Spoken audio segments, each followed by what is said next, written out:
Suit करता था। कुछ दर्शन पूजन की देखिए अनुष्ठान की इस वक्त तस्वीरें प्रधानमंत्री नरेंद्र मोदी की नजर आ रही है। जरा आवाज इस वक्त सुनाएंगे, वहां से जो मंत्रोच्चार की आवाज इस वक्त आ रही है, जरा सुनना चाहेंगे।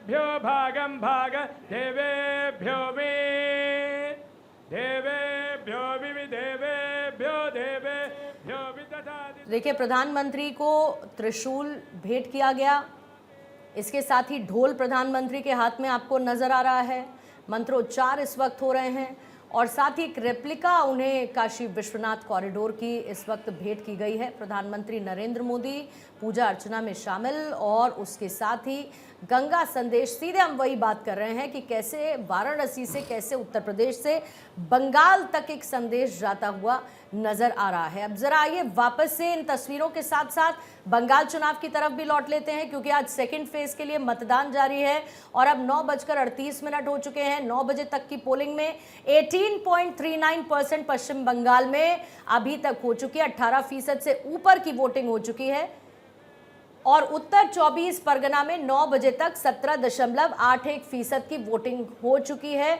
ये तस्वीरें साथ साथ रखेंगे। शुभेंदु शेखर अवस्थी साहब, आपके साथ मैं चलती हूँ ये तस्वीरें दिखाते हुए।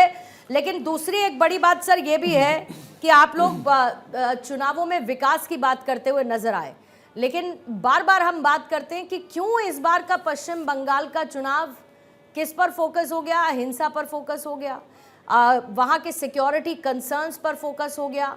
ममता दीदी ने आप लोगों को बाहरी तक बता दिया और अब हम बस ये सोच रहे हैं कि किसी तरीके से शांति व्यवस्था के साथ आज का मतदान संपन्न हो जाए। बात होनी चाहिए थी वेलफेयर स्कीम की, जिसकी बात ममता दीदी भी करती है और बीजेपी भी बात करती है, तो क्या वो सेंट्रिक में नहीं होना चाहिए था चुनावों में? बनस्पत इसके हम चर्चा और बातों पर कर रहे हैं। पूर्णिमा जी, हम लोग विकास की खाली बात नहीं कर रहे, विकास की बात धर्म के साथ लेके चलते हुए इस देश को आगे बढ़ाने की बात कर रहे हैं। जब विकास भी होगा पर यदि धर्म नहीं होगा साथ में तो विकास किसी काम का नहीं है। हमने जो बात करी है हम उसको करके भी दिखाएंगे, पर समस्या ये है कि विकास का बात तो तब आती है जब हमको सेफ्टी मिलती है। हम यदि वहां पे सेफ होंगे तभी ये सब चीजें हो पाएंगी। हम विकास इतना करते हैं पर वहां पे बहुत बड़ा अनरेस्ट हो, महिलाओं के साथ अत्याचार हो रहा हो और लोग वहां पे डरे सहमे रहें, तो वो कौन सा विकास होगा? इसलिए सबसे पहले विकास से भी पहले वहां पे सर्वसाधारण को एक अच्छा समाज मिले, एक डर मुक्त समाज मिले, एक डर मुक्त माहौल मिले, इसका पहला प्रयास है, जो कि इस समय पर वेस्ट बंगाल में नहीं है। हम लोग कोशिश कर रहे हैं, हम जितनी हमारी दम हो सकती है भारतीय जनता पार्टी की, हमने अपने लोगों को और वहाँ पे नीचे जाके समस्याओं को समझकर उनके साथ बात करने की कोशिश कर रहे हैं और इसका रिजल्ट भी मिलेगा। और ऐसा नहीं है कि ये हम चुनाव से 1 महीने पहले, हम बहुत महीनों से इस काम को कर रहे हैं। पूर्णिमा जी, मैं एक और चीज कहूंगा, बंगाल वो क्षेत्र कहलाता है जहां से पूरे देश को एक बहुत बड़ी विरासत मिली है, सांस्कृतिक विरासत मिली है जिसको, चाहे वो रविंद्रनाथ टैगोर जी हो, चाहे सुभाष चंद्र बोस, चाहे श्यामा प्रसाद मुखर्जी हो या विवेकानंद जी हो। तो ऐसे जगह से जहां ऐसे महापुरुष लोग हुए हैं उस विरासत में, आज लोग ये कह रहे हैं कि मुस्लिम लोग हमको वोट दो सरकार बनाते रहने के लिए, बड़ा दुख होता है। इसलिए इन सबको खत्म करने के लिए, इन सब चीजों को जो डर बैठाला गया है उनको कि आप यदि भारतीय जनता पार्टी आएगी तो मांस और मछली नहीं खा पाएंगे, आप आओगे तो आपके नवाज नहीं पढ़ पाएंगे, इस तरीके का माहौल बनाने की कोशिश की गई है, जो कि मेरे को लगता है केवल इसलिए है कि शायद उनके पास भी अब कोई विषय नहीं रह गए, क्योंकि लोग मानने को तैयार नहीं है कि वो विकास कर सकते हैं। ठीक है, लेकिन एक लंबी लकीर आपने उत्तर प्रदेश में जरूर खींचने की कोशिश की है। आज गंगा एक्सप्रेसवे समर्पित किया जाना है, सबसे लंबा एक्सप्रेसवे है, विकास परियोजनाओं की बात होगी। मैं लौटती हूँ शुभेंदु जी आपके पास।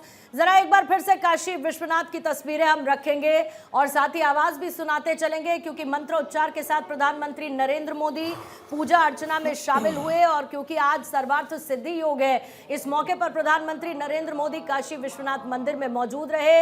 यहाँ रुद्राभिषेक किया गया, भगवान शिव की पूजा अर्चना की गई और इसके साथ ही श्लोक मंत्रोच्चार सब कुछ सुनाई दिए। ये अपने आप में विहंगम तस्वीरें हैं, अद्भुत तस्वीरें हैं, अलौकिक तस्वीरें काशी विश्वनाथ मंदिर की। और ये पूरा का पूरा जो प्रांगण है, जब आप इस प्रांगण में जाएंगे तो आपको आस्था की, आध्यात्म की वो अनुभूति होती है जो आपको शिव के नजदीक लेकर जाती है। और प्रधानमंत्री नरेंद्र मोदी लगातार किस तरीके से चुनाव प्रचार में सम्मिलित रहे, पूरे पश्चिम बंगाल में ताबड़तोड़ चुनाव प्रचार प्रधानमंत्री नरेंद्र मोदी ने किया। और एक तरीके से आज थोड़ा रिलैक्सिंग डे आप कह सकते हैं, क्योंकि चुनाव प्रचार का दौर खत्म हुआ और आज वोटिंग हो रही है। यानी पॉलिटिकल पार्टीज को जितनी मेहनत ऑन ग्राउंड करनी थी वो कर चुके। आज जनता का दिन है, जनता अपने वोटिंग राइट को एक्सरसाइज कर रही है। पश्चिम बंगाल की वो तस्वीरें हम आपको लगातार दिखा रहे हैं। लेकिन उसी बीच में प्रधानमंत्री काशी विश्वनाथ मंदिर पहुंचे हैं, शिव की शरण में पहुंचे, रुद्राभिषेक करते हुए नजर आए, मंत्रोच्चार किया गया। और खास तौर पर जो सर्वार्थ सिद्धि योग जिसमें प्रधानमंत्री मोदी शामिल हुए हैं, सिद्धि यानी कि पूर्ति। और एक तरीके से इसे बंगाल चुनाव में नतीजों से पहले सिद्धि और पूर्ति की इच्छा के तौर पर भी देखा जाना चाहिए। एक्सपर्ट्स इसको ऐसे भी रीड कर सकते हैं कि प्रधानमंत्री नरेंद्र मोदी इस मनोकामना के साथ पहुंचे। आप याद करिए सेकंड फेज का इलेक्शन जब खत्म हो रहा था, कैंपेनिंग खत्म हो रही थी, तो प्रधानमंत्री ने जरूर कहा कि एक बार शपथ ग्रहण के लिए मुझे फिर से बंगाल आना होगा। यानी बीजेपी लगातार, खास तौर पे जब फर्स्ट फेज की वोटिंग हुई और 93% वोटर टर्नआउट देखने को मिला, तब से बीजेपी इसे लेकर बड़ी आश्वस्त नजर आ रही है कि इस बार पश्चिम बंगाल में परिवर्तन होने वाला है। इस बार दीदी के किले को हम ढहा देंगे। और बार बार इस बात का जिक्र तमाम रैलियों में प्रधानमंत्री करते हुए नजर आए। गृह मंत्री अमित शाह, बीजेपी ये कहती रही कि इस बार पश्चिम बंगाल में हम सरकार बना रहे हैं। लेकिन वो पूरी की पूरी चुनावी दौड़ और चुनावी दौड़ के खत्म होने के साथ काशी विश्वनाथ मंदिर में प्रधानमंत्री नरेंद्र मोदी उस पूर्ति के लिए, उस सिद्धि के लिए पहुंचे हैं। क्योंकि काम में सफलता देने वाला योग इसे कहा जाता है, कुछ ही समय का ये योग होता है। और इस समय में प्रधानमंत्री नरेंद्र मोदी शिव की पूजा करते हुए नजर आए, हर हर महादेव का जाप करते हुए नजर आए। वहां पर उन्हें त्रिशूल भेंट किया गया, एक ढोल उन्हें भेंट किया गया। इस दौरान उन्हें एक रेप्लिका दी गई काशी विश्वनाथ कॉरिडोर की।